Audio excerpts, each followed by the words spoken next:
Good morning, everyone. It's Tess, and today is tip 205. I didn't write it down. I think it's 205 or 206.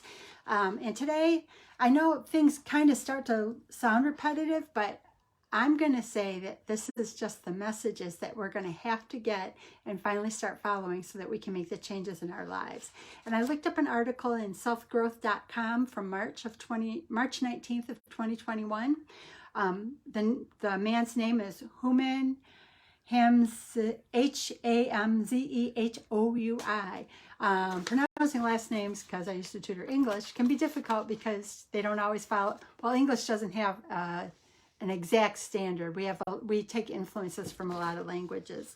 But anyways, on to the 11 steps to achieve greatness. The number one that this gentleman talks about, and where I do recognize that I've learned this from other people, I'll kind of try to share that, because for me, I'm using that as just a reinforcement that these are things that I need to do if I'm not doing them, and kind of see where they lead me. Number one is have dreams, big dreams, really, really big dreams. Often studies are saying we only use 5%, 10% of our brain. So dream big and see how far you can take it. And make it fun. Enjoy the journey. No one has achieved greatness without high expectations and big goals. So make them big. And if you have to adjust them along the way, that's totally fine. The number 2 pointer is you have to have control over your thoughts and actions. I'm going to say this is critical in a big way that I have had to change in the past year. I always thought I was an optimist and that I always thought positively. And I never realized that I tended to have a habit of paralysis analysis, trying to find ways to solve problems. And I lived in a place which Doc V would always call, he always tells us to fire, adjust, aim, fire, then adjust and aim, fire. But too many of us get caught in that aiming circle and we never make the steps forward. We're going to have stumbles along the way, but we got to take the chance to take the shot before we ever realize where we truly need to make the adjustment. Good morning, whoever's on with me. I'm not sure who it is because it's not telling me, but thank you for joining. So now we know, control those thoughts. Then you have to have your action plan, which is more than just putting the plan together. It's taking the shot, then adjusting. Take the shot, then adjust. Because too many, or I, used to get caught up in trying to make the plan and I never executed it. And that just didn't get me very far at all.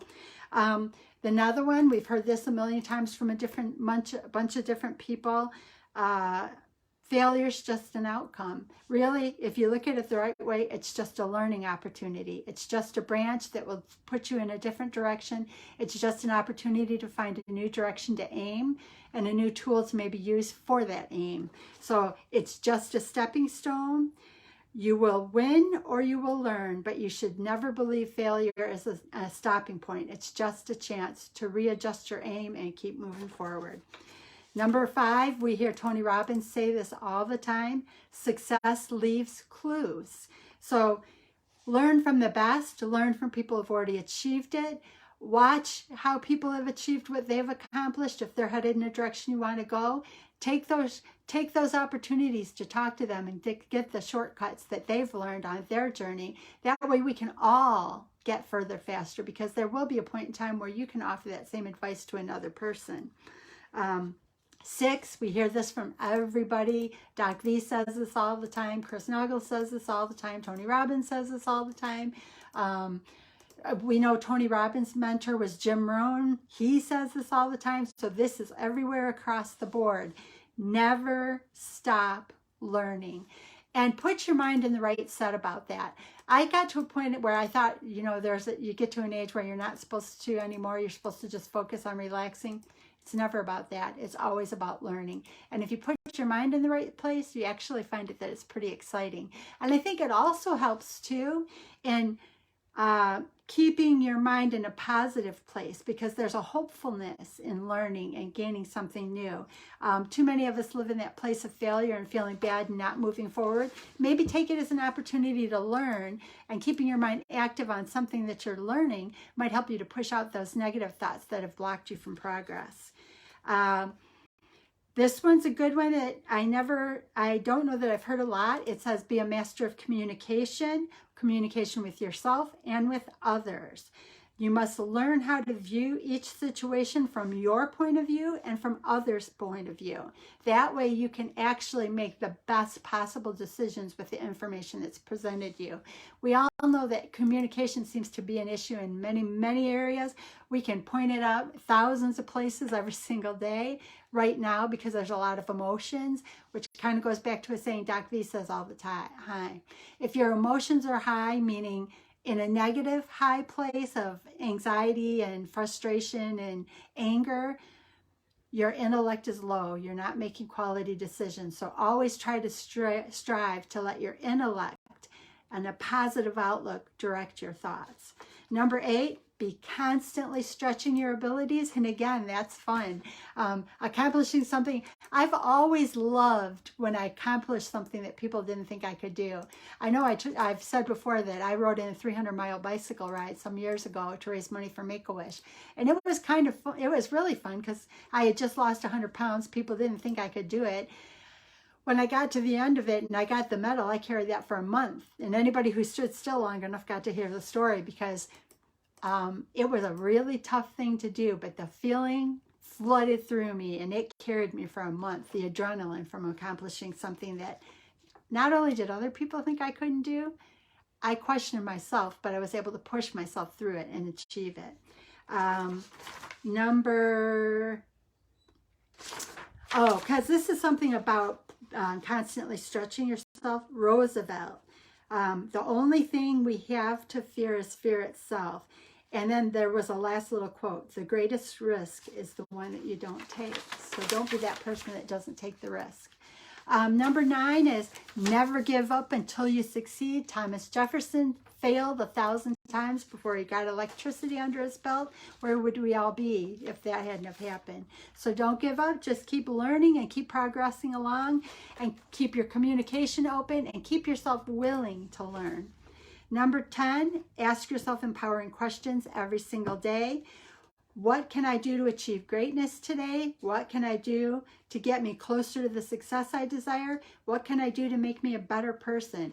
What can I do? What one small thing can I do? Don't make it overwhelming. I think too many of us, or at least me, I used to try to take on like every single minute, and I wanted to jump forward 100 years in 1 minute. Well, I had to pull back and recognize that I had to take achievable steps. And those achievable steps build momentum. And then when you look back, you go, wow, look at what happened. You know, like even now, and I know they kind of tease me in my group with Doc V about it. Well, they don't tease me, but I don't always own like weight loss in the past, you know, since COVID started. And it's because it's been really slow. It's been very, very, very slow. Like they call me the inch by inch worm. Hi, Eileen. Good to see you. And I know it's been slow. And what I have to do is I have to start recognizing that it may be slow, but it's over 45 pounds now. So I'm almost 50-pound loss since COVID started. So even though it's been really slow, there builds momentum. And I know even for myself, I don't always recognize it because it just seems too slow and I want it to be faster.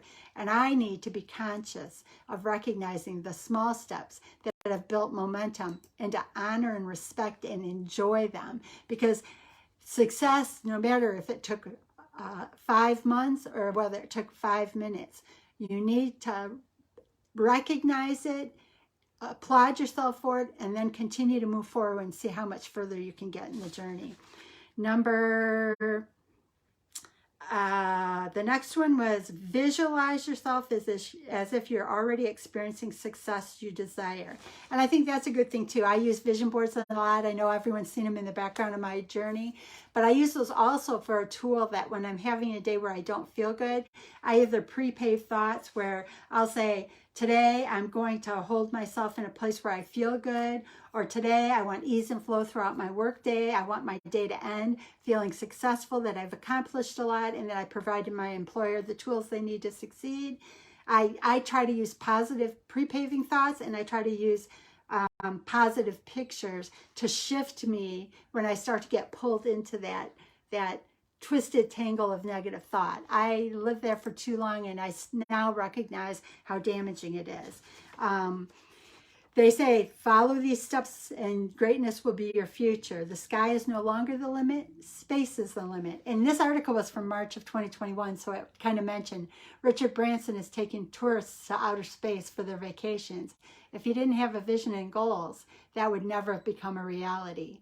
You are the master of your destiny. You are the creator of your future. You can make life as extraordinary as you desire. Dare to be great and manifest it. I believe in you. Do you believe in you? I'll go through this list real quick and then let everybody get back to life as general. But these are 11 pointers that we've heard before, that maybe we need the reminder, and maybe we can grab one today just to add to our little tool chest to move forward. Number 1, have big dreams, really big dreams. Keep dreaming big dreams. Don't diminish anything. Everything has an opportunity. Adjust as you go. Have control over your thoughts and actions. I used to live in a place of negative thoughts too much. I need to let that go. I have to stay positive and keep hopeful, because I do more when I believe that there are opportunities. If I close myself off with negative thoughts, it diminishes what I could accomplish. Have an action plan. And that, I'm going to say, is really important, but it's also more important. I believe in you too, Eileen. And back to even Doc V, have an action plan, but make sure that you know that as you start walking down that path, aim, fire, aim, fire, aim, fire, aim. Make sure you're getting in as many firings as you are aiming. I spent too much time trying to develop the perfect plan. The most important step is to take a step, then readjust, take a step, readjust, take a step, readjust. You can't pick everything that's going to happen before you, so don't spend a lot of time trying to plan the next 5 years. Just start taking the steps and things will start to materialize. And then you'll know where you should focus so that you can make the journey progress in a faster pace. Remember, failure is really nothing more than learning. It is a stepping stone. You can continue to win. Kind of remove that failure and replace it with the word learning. Back to a Tony Robbins quote he says all the time, success leaves clues. Surround yourself, and Dr. V says this a lot, surround yourself around with people who've achieved what you want, because they will give you clues as to how to get there faster. They will also even push you, and we all know that in the tribe because we push each other, and Doc V is and Doc V pushes us too. In June, he kind of would give us goals with the rest of our team, with the rest of our group, and then he would push you. Trust me, he'd push you. The next one is never stop learning, and if this helps you, Tony Robbins uses a mnemonic device, can I, C-A-N-I, or can I, and that means constant and never-ending improvement. Can I learn? Can I? C, constant, A, and N, never ending learning. So can I? Never stop learning. The next one, 7, strive to be the master of communication. I think that's important because if you're talking to people, they might have pointers for you, or you might learn an avenue sooner. And it might give you pointers faster. Number 8, constantly stretch your abilities. Remember, the greatest risk in life is the one that you never took. Number 9 is never give up. It took Thomas Jefferson 1,000 times before he got electricity, and we're all grateful to him. Number 10, ask empowering questions. What can you do different today? What can you learn today? What can you do to make yourself better and more ready for whatever the next shot is going to do for you? Number 11, visualize. I use vision boards. I use positive statements, whatever I can to pull me back from that, as Doc V would call it, emotions high, intellect low. Because if we're going to succeed, we want to keep our intellect high and keep our feelings in a positive place so that we do try to reach new heights. They were telling us that, remember, Richard Branson's, and we know everybody's headed to the moon these days, or headed to space. So dare to be great and manifest your greatness. Enjoy your day and just do something towards that goal, but don't make it so hard. Just remember, you've got plenty of chances